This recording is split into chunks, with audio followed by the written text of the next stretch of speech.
Rome, Italy, 1726.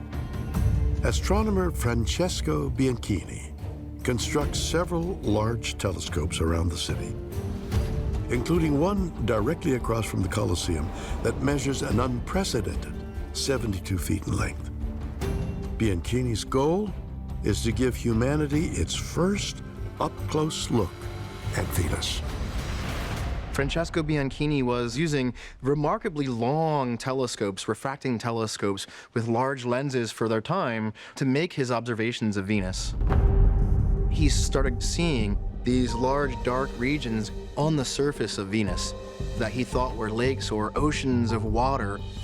He even created the first globes of Venus and mapped out these features.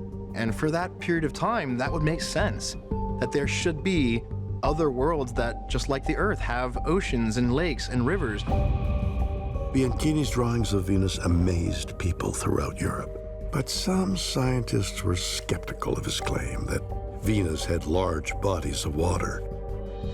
And as it turns out, his critics were right. We now know that Bianchini wasn't looking at lakes. Indeed, he was looking at the clouds of Venus. And so when we look at Venus with visible light, we see a world obscured by clouds.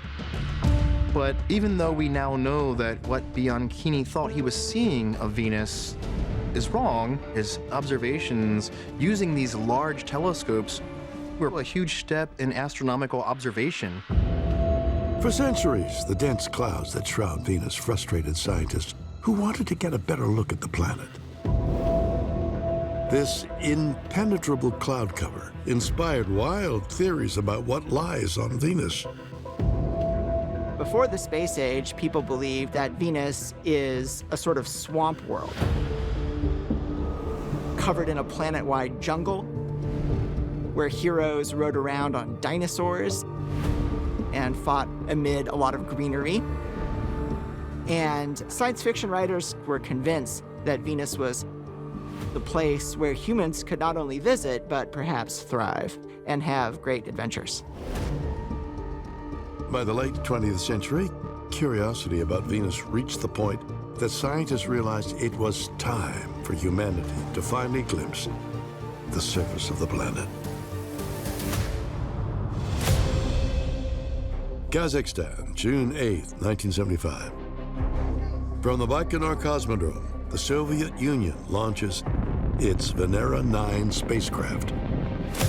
4 months later, Venera pierces the thick clouds that have hidden Venus for ages, and a robotic probe lands on the planet, allowing humans to see the surface of Venus for the first time in history. The picture is taken by Venera 9 in 1975 on the surface of Venus. They have this yellow gloom, which is kind of an artifact from the composition of the atmosphere. And if you look at those pictures, you see these plains of dark, smooth rocks that are fractured and in places broken. It has something alien, but also something very familiar. These pictures are breathtaking. This is a planet that you cannot see the surface of, even with a really powerful telescope. And so to see photographs from Venus, it's just amazing. And these are still some of the only pictures we have that were actually taken from the surface of Venus. The Venera 9 mission was a breakthrough in space exploration. But curiously, the robotic lander operated for a mere 53 minutes before melting down. What scientists didn't know at the time, but would quickly discover, is that Venus, for lack of a better word, is a hellhole. We now know the surface conditions on Venus are anything like they are on Earth. For example, the surface temperature is almost 800 degrees Fahrenheit. That is the same temperature your oven is on in its self-cleaning mode. The entire planet is a global layer of clouds made of sulfuric acid. And those clouds drop sulfuric acid rain. These conditions are more than enough to kill you in several ways simultaneously.